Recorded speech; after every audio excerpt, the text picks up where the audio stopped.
अपनी औकात मेरा झब्बो। तू हमारी रखेल है, रखेल। और चाहे कुछ भी हो, लेकिन औलाद के बिना अधूरी रहती है। तेरे कहने से ठाकुर, मैं पहले भी 2 बार बच्चा गिरा चुकी हूँ, लेकिन मैं तेरे सामने हाथ जोड़ती हूँ, इस बार तो मुझे माँ बन जाने दो, माँ बन जाने दो ठाकुर। मैं तेरे पैर पड़ती हूँ। पैर पकती है तो सिर्फ पैरों में पड़ी रहे। जिस दिन हवेली से बाहर फेंक दूं, उस दिन किसी बेवकूफ का हाथ थामकर मां बन जाना। लेकिन जब तक तू इस हवेली में है, तुझे हमारी सिर्फ रखेल बनकर रहना होगा। नहीं ठाकुर नहीं। जो वक्त से पहले मौत को बुलाती है, जा किसी दाई के पास और समझ गई ना।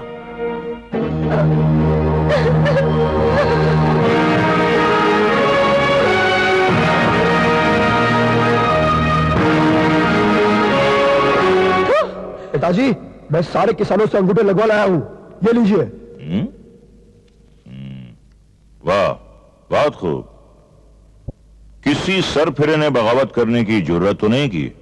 जिस तरह शेर के दहाड़ने से बंदर पेड़ से टपकने लगते हैं, उसी तरह मेरे कहर से सब लोग डर के मारे कांपने लगे और फिर आंखें बंद करके अंगूठे लगाते गए।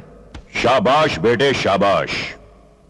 एक बात याद रखना, जुल्म की ठोकरों से हमेशा इन गरीबों और कमजोरों का सर कुचलते रहना, तभी तुम इन पर हुकूमत कर पाओगे। बेटे, आज हम तुम्हारी पहली कामयाबी से बहुत खुश हैं, बहुत खुश हैं, और इसी खुशी में हम एक शानदार जश्न मनाना चाहते हैं। अबे ओ शेरू। जी सरकार। जा फिर कोई ऐसी नचनिया लेकर आ जिसके डोलने पर सारी दुनिया डोले।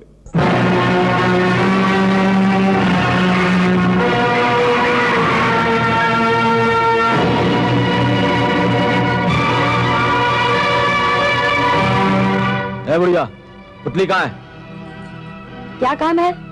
ठाकुर जगावर सिंह ने पुतली को मुजरा करने के लिए हवेली बुलवाया है। माँ, सुना है ठाकुर जगावर सिंह अच्छा आदमी नहीं है। तुम लोग जाओ, पुतली दीदी वहाँ नहीं जाएगी। अच्छा, पुतली वहाँ नहीं जाएगी तो तू चल और वहाँ जाकर ठाकुर की बाहों में मचल। चल। छोड़ कभी नहीं, छोड़। चल। दीदी। ठाकुर के दलालो, जी भर कर लात घुसे खा लो, क्योंकि यहाँ जो जबरदस्ती करता है उसको यही इनाम मिलता है।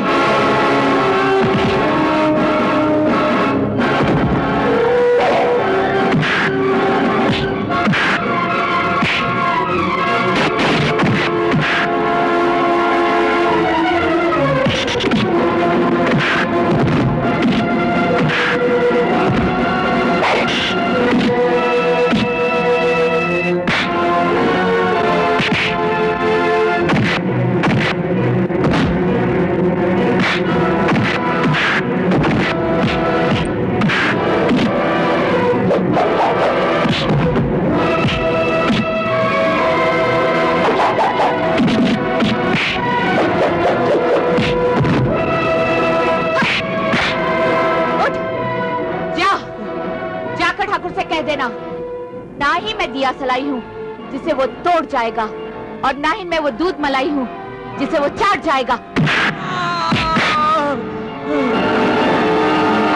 ठाकुर के साथ पंगा लेकर तूने अच्छा नहीं किया पुतली। भाई मैं वो कली हूँ जिसमें बारूद भरा है। लोग कहते हैं पुतली बाई नाम मेरा है।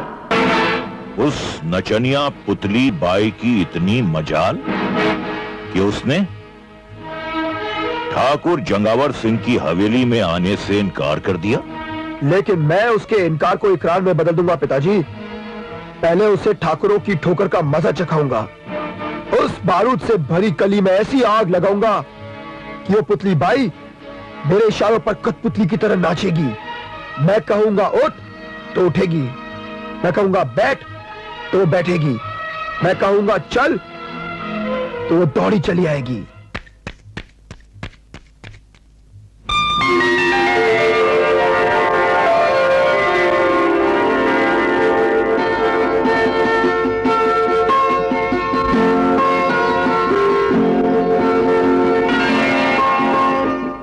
मेरे भैया, मुझे भी राखी बांध लेने दे। नहीं, मैं तुझसे कभी राखी नहीं बंधवा सकता।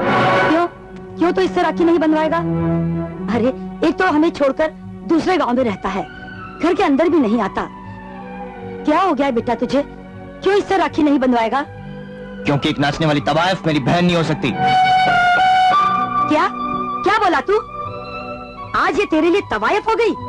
अरे याद है तुझे, जब तू छोटा सा था, तेरा बाप साहूकार के कर्जे से तंग आकर पता नहीं हमें छोड़कर कहां चला गया। उसके बाद हम सबको पालने के लिए इस बेचारी ने अपने पैरों में घुंघरू बांधे। अरे इसका इतना बड़ा एहसान तू कैसे भूल सकता है? माँ, इत्तेफाक से अगर कभी कीचड़ जख्मों को ठीक भी कर देना, तब भी वो मरहम नहीं, सिर्फ कीचड़ ही कहलाता है।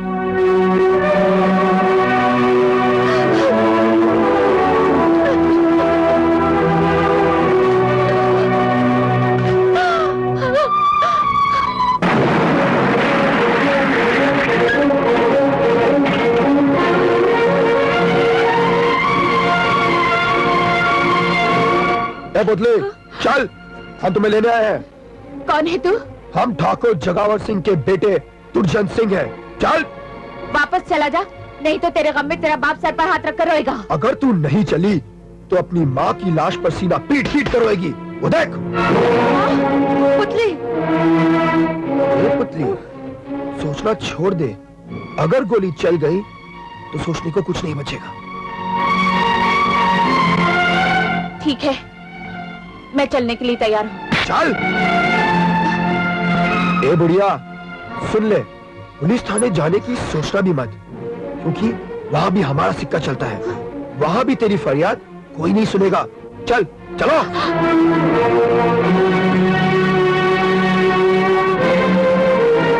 कोई सुने न सुने, लेकिन गरीबों की फरियाद डाकू सुल्तान सिंह जरूर सुनेगा।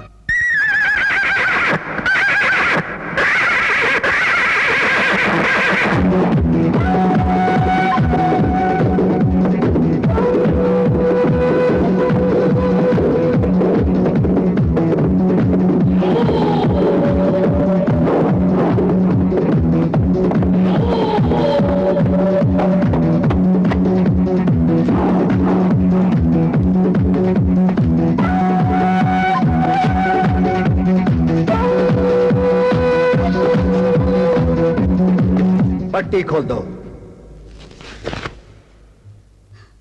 बोल माई, क्यों परेशान है? ठाकुर जगावर का बेटा दुर्जन मेरी बेटी पुतली को जबरदस्ती उठाकर ले गया है, उससे मुजरा कराने के लिए। पता नहीं वो मेरी बेटी का क्या हाल करेगा। मेरी बेटी की इज्जत बचा लो सुल्तान, मेरी बेटी की इज्जत बचा लो। कन्या की माँ, ओ कन्या की माँ, प्रसाद क्यों बनता है? बांटने के लिए। नाखून क्यों बढ़ते हैं? खुजलाने के लिए। और सुना, नचनिया क्यों बनती है? नाचने के लिए। वो सारी रात नाचेगी, नचाएगी, कुछ खाएगी, कुछ कमाएगी और सुबह अपने आप वापस चली आएगी। रंगा, हाँ? मत भूल कि आज पहली बार एक तवाइफ की मां ने अपनी इज्जत की दुआएं दी है। मुझे याद आ रही डाकू मानसिंह की वो कहावत कि तवाइफ की चोली हो या डाकू की बंदूक की गोली हो, उससे देने वाला यही जालिम समाज है जो फूलों को कांटा बनाता है, मजबूरी को हौस के शोलों पे नचाता है। बेफिक्र होकर जा माई, तेरी बिटिया सही सलामत घर पहुंचाएगी। सरदार, ठाकुर जगावर सिंह का जुल्म अब बढ़ता ही जा रहा है। उसने गरीब किसानों के अंगूठे सादे कागजों पर लगवाकर उनकी जमीनें हड़प लिए। सरदार, मालूम है, इसलिए एक साथ आज हो जाएगा एक पंथ दो काज।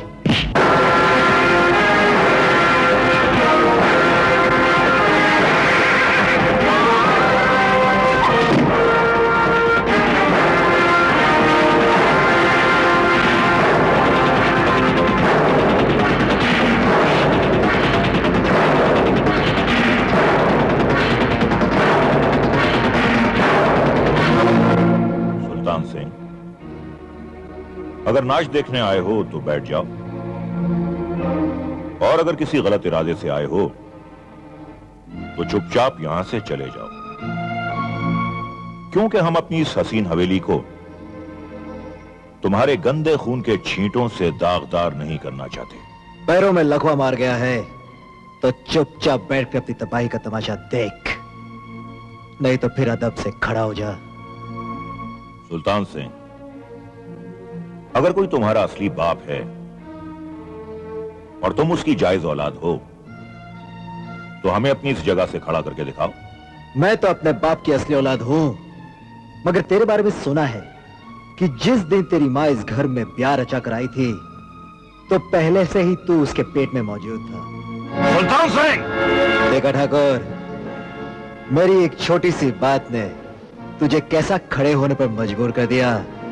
तूने मुझे झूठी गाली देकर खड़ा किया है, अब मैं तेरे सीने में असली गोलियों की बौछार करवाकर तुझे हमेशा के लिए लेटने पर मजबूर कर दूंगा।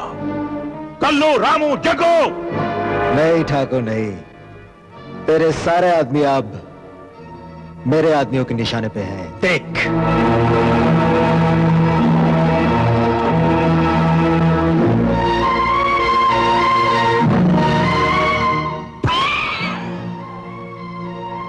ठाकुर, हम नर्क जाने से पहले नर्क की आग को काबू में करने का बंदोबस्त कर लेते हैं। ठाकुर, अब तेरी सारी ताकत मेरी मुट्ठी में है।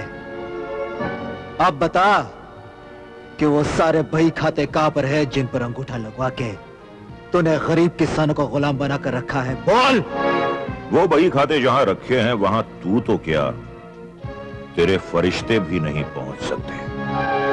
बता, नहीं तो तू ऊपर पहुंच जाएगा। बता। सरदार, पुलिस। ठीक है ठाकुर, ठीक है, बही खाते कभी और वसूल कर लूंगा। चल पुतले, तुझे घर छोड़ दो। छोड़ दे मुझे, मैं एक डाकू के साथ कभी नहीं जाऊंगी। यहाँ पर रहेगी तो ये बाप बेटे तुझे नोच कर खा जाएंगे। चल चल।